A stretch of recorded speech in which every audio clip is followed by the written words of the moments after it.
Oh, Kim, you're on Maple Street right now, aren't you? I can clearly see you. You look like a tiny little bug from way up here.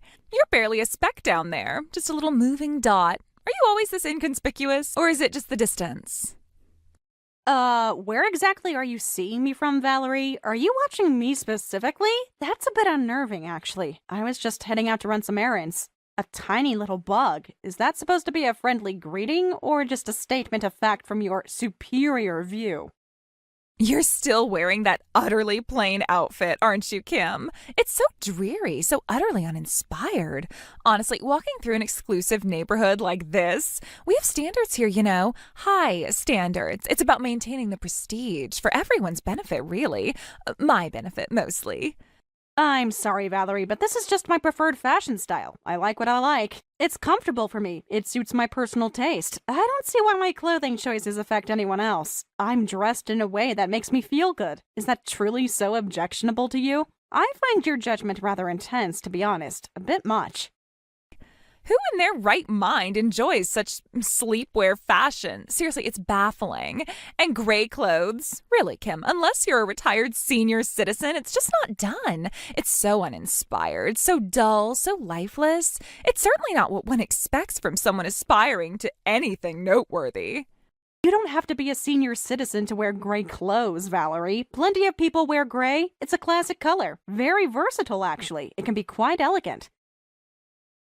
That's a strange belief system, and quite narrow-minded, don't you think? Fashion is subjective, Valerie. It's about personal expression. No, you don't. I certainly don't. I own absolutely nothing in a muted or dull tone. Not a single item. My wardrobe is a celebration of life. Why would anyone willingly choose to fade into the background? It's simply beyond my comprehension. It's a testament to a lack of spirit, perhaps? Well, you certainly do always wear neon colors. I've definitely noticed that, Valerie. Every time I see you, it's like a burst of highlighter yellow, or electric pink, or that incredibly intense red. There's a balance, I think, and while I appreciate a bold statement, sometimes it feels less like fashion and more like an attempt to simply overwhelm the senses. Well, I suppose my fashion choices are simply beyond the understanding of someone as insignificant as you, someone who's clearly not accustomed to the pinnacle of sophisticated living. It's not merely about clothing, it's an expression of status. It takes a certain level of confidence, a certain power to truly carry off my style, something a weakling like you could never truly achieve, I'm afraid. I see you now. You're directly across the street from me. Wow, do you really own so many bright red dresses? That's quite a collection, if they're all as vibrant as the one you're wearing. You mentioned your aura before, but I think it's mostly the sheer intensity of the color radiating off you. It's quite the sight, I'll give you that. It's certainly not subtle, it's unforgettable. Oh, can you really tell even from this distance? How marvelous! My aura truly must be extraordinarily potent, then. It's simply too strong to contain. So yes, if you can sense my overwhelming presence from across the street, even when I'm just standing here, it merely confirms what I already know. My influence is immense. My very essence radiates power. It truly does. Valerie, I think it's less your aura and more just the incredible brightness of the red dress you're wearing. It's really, really red. And honestly, you're not that far away. We're on the same block, just separated by the street. It's probably visible from a satellite, actually. It's certainly not something you could possibly miss, even if you tried. It's quite a statement, to say the least. Oh, that's quite beside the point, Kim. More importantly, were you aware that I reside in an exclusive high-rise apartment? It's quite magnificent, truly. The views are absolutely unparalleled. And of the elevated life I now lead, it's not just an apartment, you see. It's a statement. A very loud, very clear statement. A statement of my success. Oh yes, I knew that. It's fairly well known around town, actually. People talk a lot, especially about new residents in prominent buildings, and those who make their residences known. So yes, I was aware. It's common knowledge. Right, well, of course you did. That's entirely understandable. After all, I am unequivocally your aspiration, aren't I? Your ultimate benchmark. My life achievements, my entire being serves as a beacon. It's the standard, the pinnacle, and I am quite content to be that inspiration, that distant, glittering goal for you and others like you. It's a responsibility I shoulder with grace, naturally. An honor, really. No, that's not really accurate, Valerie. I mean, no offense, but that's not how I see you at all. I have my own aspirations, my own goals, and they don't involve being anyone's idol.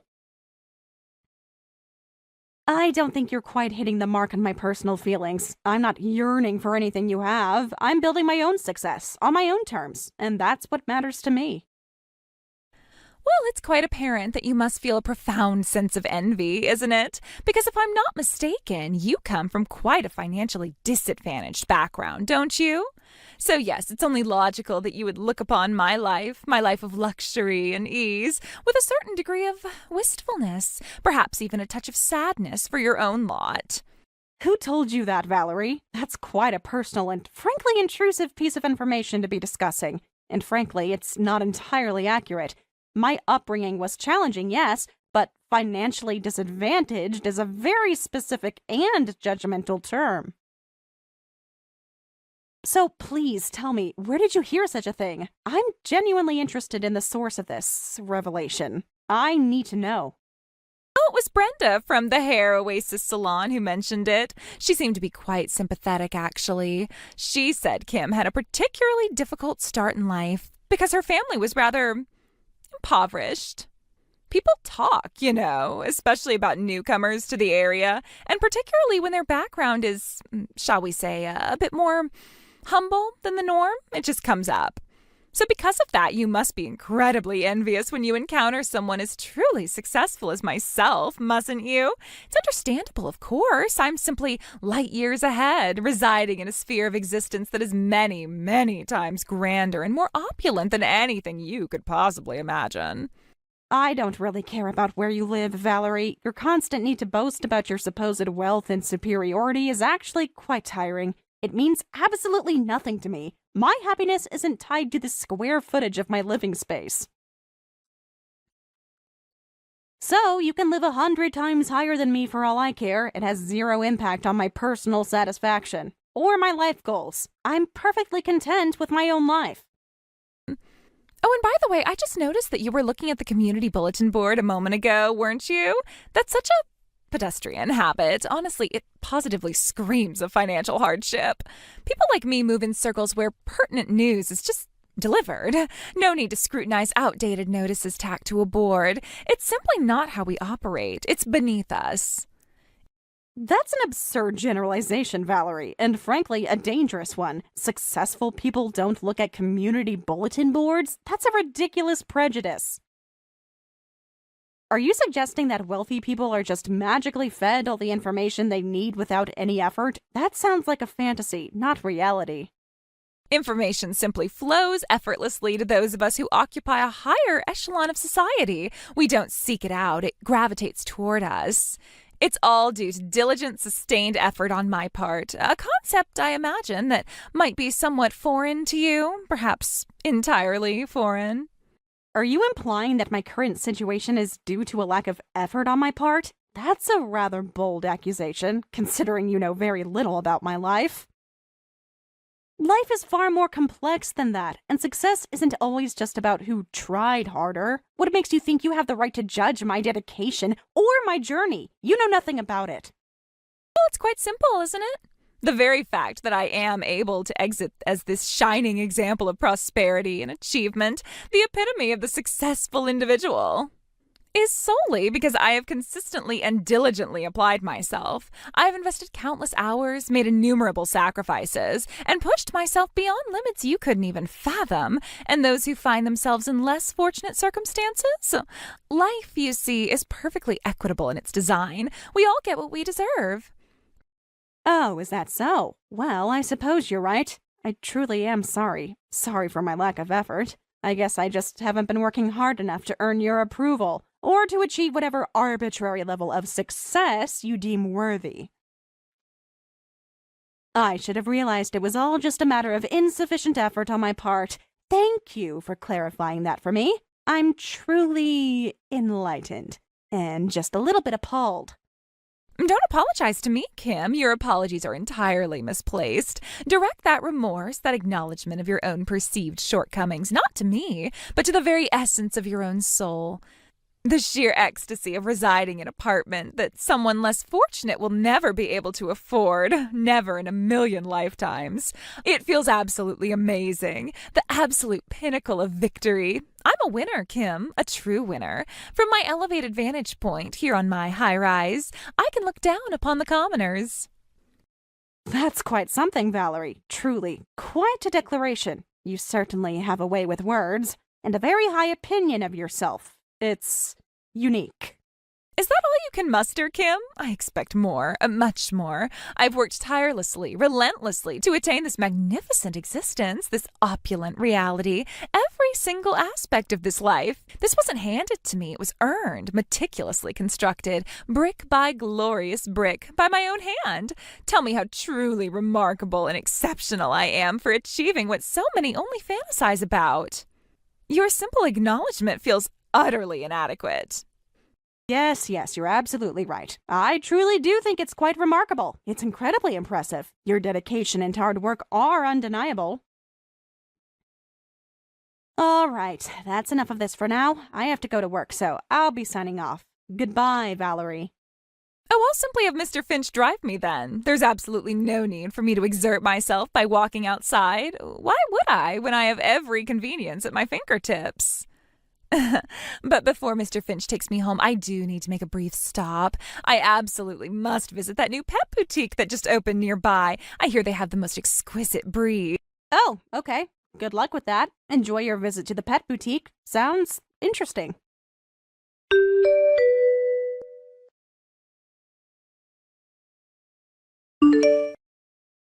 Kim, I never said your family was struggling financially, and I certainly never said it was finished. What I said was that you had a tough childhood. My words were twisted far too much, Kim. Valerie completely misrepresented what I told her. I don't actually think Valerie believes I said that either. She just uses information for her own purposes. Anyway, why did your story even come up with her? I'm curious. Brenda, it simply came up because I moved to this town. This is my hometown, as you know, but Valerie is a bit older than us and didn't know me before. So she sees me as new, a new target, apparently. She was just trying to establish some sort of dominance, I guess, by bringing up my past. I see. That woman, Valerie, she just loves to show off. She constantly needs to assert her supposed superiority. She thinks, oh, another person I can show off to, another person I can try to put in their place. She truly believes it's a game of status. Life is a constant competition for her. That's pretty messed up, Brenda, to view people that way, as just opportunities to show off to or put in their place. It sounds exhausting for her. She is messed up, Kim. You know that. We all know that here at the salon. It's an open secret. But she's a regular customer, unfortunately. It's a pain having to manage her mood sometimes and listen to her endless bragging. We just have to nod and smile. It's part of the job, I suppose. A rather unpleasant part. Oh, she's a regular? I wouldn't have guessed. Given her insistence on only going to city salons, she made a big deal about that. How she only goes to exclusive places far away. Yes, she is. And let me tell you something else. We hand out coupons for the next visit, right? For returning customers, Valerie always brings hers every single time without fail. She makes sure to get her discount despite all her talk of having unlimited money and time. She's obsessed with that coupon.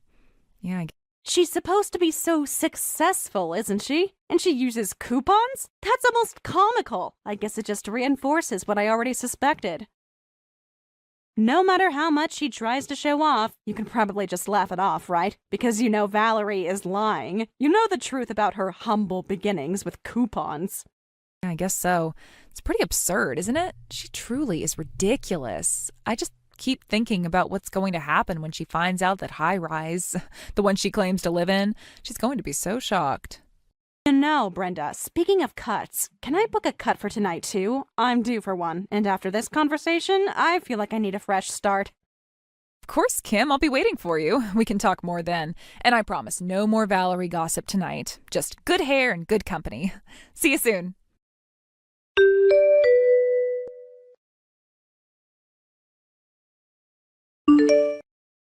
Oh, Kim, you're the one I just passed, aren't you? On Elm Street? You look like you had shorter hair. Your hair seemed different. Oh, yes, that was me. I had my hair cut yesterday. Did you get a budget salon cut or something? Like one of those really cheap, quick places? It looked quite odd, honestly. The wind is just very strong today, so it was a bit messy, I agree. But I got a very satisfying style yesterday. You must have gone to a terribly low-class salon then. A place with no real standards. A true professional stylist considers the wind and humidity and all external factors. Clearly, your stylist lacks that foresight, that expertise. It's a hallmark of true talent, you see. Actually, it was the same salon you go to, Valerie, the Hair Oasis, the one Brenda works at. So, by your logic, Brenda must be a terribly low-class stylist. What are you talking about, Kim? I have my regular salon in the city. My exclusive private stylist? I go there every single time.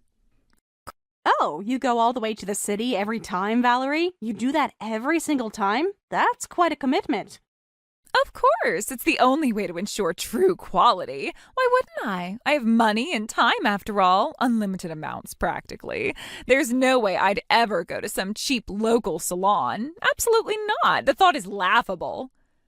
But I heard you're a regular there, Valerie, at the Hair Oasis, and that you always bring a coupon every single time you visit, Brenda told me.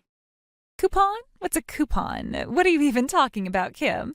Is that some kind of character's name or a new brand of children's toy? You don't know what a coupon is, Valerie? Really? It's a voucher or a ticket, probably something that gives you a discount or makes the price cheaper. I have absolutely no interest in making things cheaper, Kim. It's a concept that simply doesn't apply to my life. I don't concern myself with discounts. I just pay the full price, always.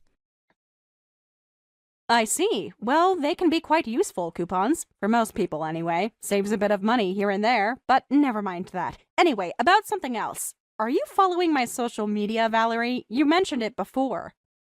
What? No, I'm not. Why would I be following your social media? What possible interest could that hold for me?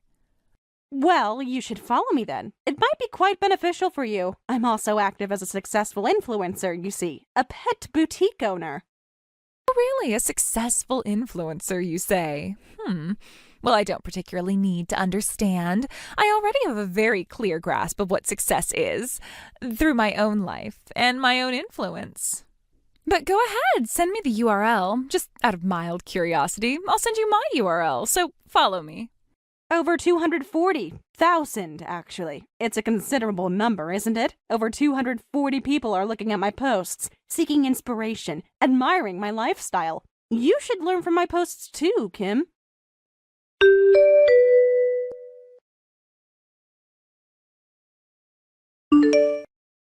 Valerie, a moment about this Maltese photo you just posted. The one with the dog and the elaborate enclosure. What's with that picture?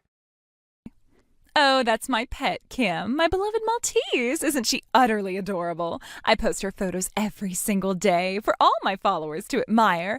She's a pure breed, of course, very exclusive. Well, I suppose a breed like this is far beyond your reach, isn't it? Too expensive. Your pet? Really? But she looks like she's in a display case or some kind of elaborate public showcase, not a typical home setting. We have special display enclosures like this in our home, Kim. It's quite common among successful people. Each truly established household has one if they have a rare breed. What's a display enclosure doghouse? I've never heard of such a thing for a home. Excuse me, Valerie, but I have to ask. Isn't that exact Maltese the dog that's currently at the new pet boutique in town? The one that just opened on Elm Street? The one with the large window display. She looks identical. What? What are you talking about? That's absurd. Actually, Valerie, I'm the owner of that pet boutique, Positively Precious, and this specific Maltese is currently one of the dogs we have for sale. We just posted her picture online yesterday, in fact. It's quite inconvenient to have her presented as if she's your own pet, and to have her likeness used without permission. Wait, what? You're the owner of that new pet boutique? How? When? Yes, that's right. That's my business. I manage and own Positively Precious. It's a dream I've had for years. I returned to my hometown specifically to open and manage a pet boutique. And frankly, Valerie, I'd really prefer you didn't use our puppies like this, presenting them as your own on social media. It's a disservice to my business and to the animals. What are you talking about, Kim? I have no idea what you're implying. This Maltese is clearly my pet, beyond a shadow of a doubt. Can I see her then, Valerie? Your Maltese. It would be a miracle to have such an identical Maltese. The markings, the expression, the exact shade of white. It's uncanny. No, I don't want that. Absolutely not. My Maltese bites poor people. She's very discerning and aggressive towards commoners. It's just in her nature. What kind of training is that, Valerie? A dog that bites poor people? That's an outrageous claim, and frankly, quite disturbing. Anyway, that Maltese is my dog, Valerie. My business's dog. Don't act so arrogant just because you run a pet store, and try to take credit for animals you don't own. I'm not acting arrogant, Valerie. I'm stating a fact and trying to protect my business. Oh, it looks like there's a comment on that social media post of yours, by the way. What is this, Kim? Who is this? It appears to be someone living in the same town. They're pointing out how similar the dog is to the one at my store, the one on display at Positively Precious. What is this account? Your pet boutique's account? It has hundreds of thousands of followers, Kim. How is that possible? That's a lot.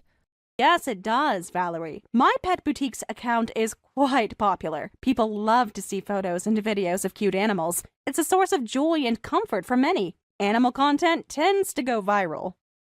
What do you mean? I wasn't pretending anything. It's just a similar Maltese by chance. It's easy to prove, isn't it, Valerie? If it's just a coincidence, simply upload a photo of that Maltese with you at your home. A clear, undeniable home photo. A selfie with your supposed pet. Then everyone will believe you, and the rumors will die down. It's a simple solution. Why don't you do that? I don't owe you, a commoner, that kind of proof. My private life is my own. I don't need to justify myself to anyone.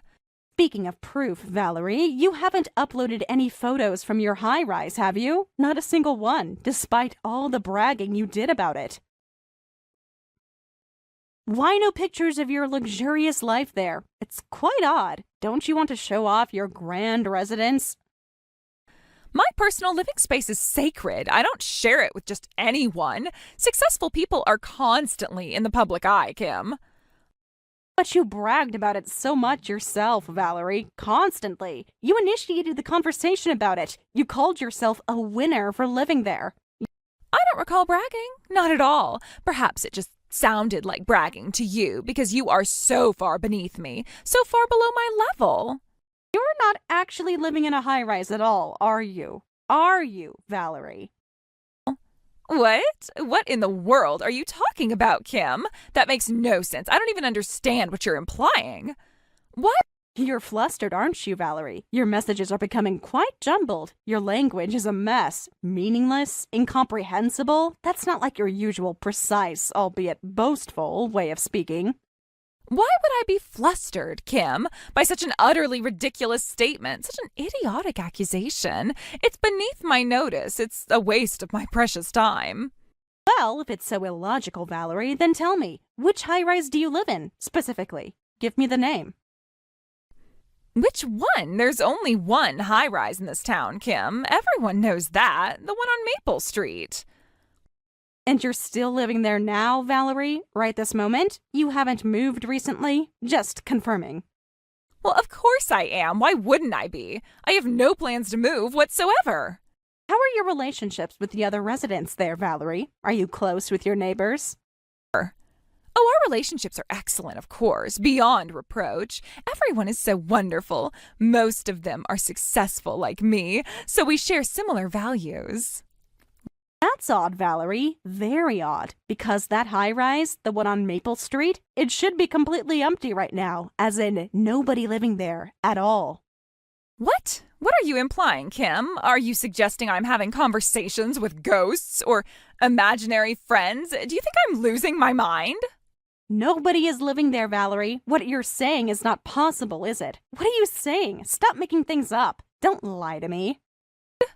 What? What are you talking about, Kim? What nonsense is this? A demolition? That's impossible. Yes, Valerie, that's right. The high-rise is scheduled for demolition. There are no residents there. They've all moved out. It's going to be torn down. No, that can't be right. That is simply not true. How could I not know? This is completely out of the blue. I live there. Everyone in town knows that Valerie always pretends to go back to the high-rise, but then she actually goes back to the apartment building right behind it, the small, older one. But there were people moving in and out. I saw them right up until very recently. Yes, Valerie. There were still residents until very recently. The last few tenants moved out just a few weeks ago. The building was completely vacated to prepare for the demolition. Then why? Why wasn't I told? Why didn't anyone tell me? Why did they keep this from me? This is a betrayal. No one could tell you, Valerie. How do you tell someone who boasts about their high-rise every single day, hey, that's a lie, you don't actually live there? It's not easy. It's awkward. It's not a lie. It's just a misunderstanding. Some kind of terrible oversight because I absolutely unequivocally live in that high-rise. Are you trying to say the apartment building behind the high-rise is part of the high-rise, Valerie? No, that is not what I'm saying. Of course not. A high-rise is a high-rise. I actually live in the high-rise. That's This photo, Valerie. What is this? That's the inside of the high-rise, Kim. A picture I took in the hallway. That's my proof that I live there. It's certainly the hallway of that high-rise, yes. I recognize it. But who is that person next to you in the picture, Valerie? That's an acquaintance of mine. It doesn't matter who it is, Kim. It's just someone who came to visit me at my apartment.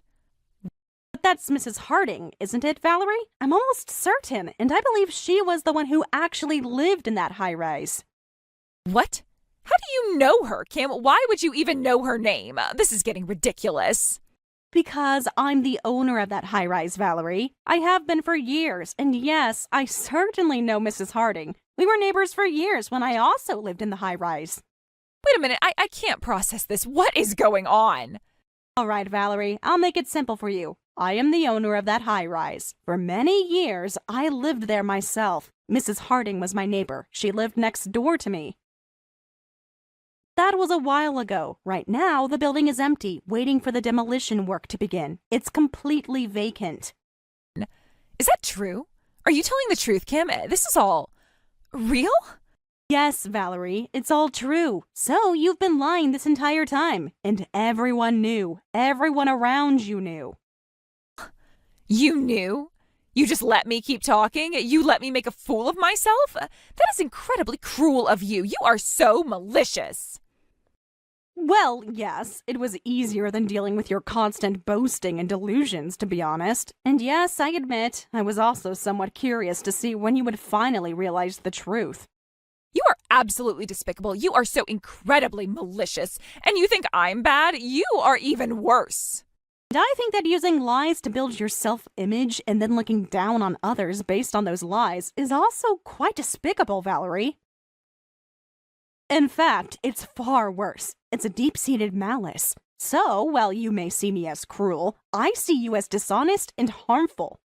Shut up, be quiet. I'm not coating myself in lies.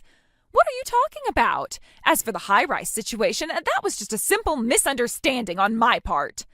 Misunderstanding? So, you just genuinely thought you lived in a high-rise that was empty and scheduled for demolition? That you had tea parties with ghosts? That's your explanation? Yes, that's exactly what it is. Things like that happen, don't they, in life? People make mistakes. They get confused. It's perfectly normal. No, Valerie, things like that do not happen. Not to normal functioning adults. You don't just mistakenly believe you live in a multi-million-dollar high-rise when you live in a humble apartment behind it, and that the high-rise is occupied when it's empty. That's not a misunderstanding, that's a delusion. I'm not a liar, and I don't build my life on falsehoods. That's what people who lack confidence do. I haven't lied about anything. I don't need to lie. I don't need to construct an elaborate fantasy. I live my truth. I don't coat myself in lies. That's something you do, Valerie. That's how you operate. Everyone knows your secret now. How you choose to move next is up to you. But just please stop on insisting on these obvious lies. More than anything else, it is just so cringeworthy and sad to see someone act like this.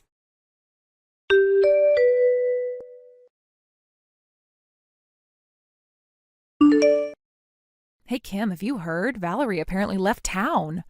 I was wondering when she was finally going to drop this whole charade of hers, but I guess I just didn't see it going down like it did. Yes, I heard. It makes sense, doesn't it? After all that shame, there was really no coming back from that. I know, right? Oh, and get this. Apparently she was already divorced. No kids either. What? She didn't have a family? No husband? No children? And she was still trying to act like a boss mom? That's intense. It just reinforces how much of her life was a performance, a complete fabrication. Right? So it really was all just a big lie, every single bit of it? Yes, Brenda. Her only genuine asset was the blindingly intense red of her clothes. That was the one undeniable truth about her. It's almost like the punchline of some kind of twisted story, isn't it? The truly remarkable thing about her was just a cheap, garish dress. Yeah, it really is. It's a bit sad, actually. I bet she'll just go to another town and start building another set of lies for herself. She probably doesn't know how to live any other way. It's the only life she's ever known, I guess. You're probably right. She's probably already crafting a new persona, a new false narrative. It's a cycle for people like her. It almost makes me feel sorry for her. Almost. But then I remember how she treated everyone. Yeah, me too. I was thinking about it earlier and felt a little sympathy, but then, nah. Anyway, I need a haircut to clear my head, to forget about all this. Oh, then you should definitely come to my salon, Kim. I'd love to have you. Oh, and don't forget to bring your coupon. You know the one, the Hair Oasis coupon. You wouldn't want to miss out on that discount, would you?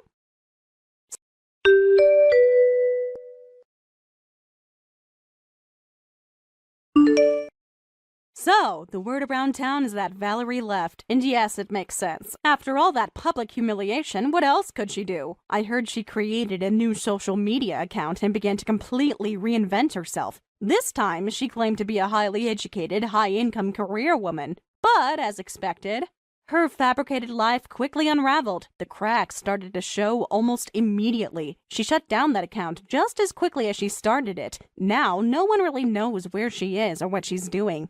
Given the sheer willpower she showed in trying to make herself seem impressive, you might think she could have achieved some form of genuine success.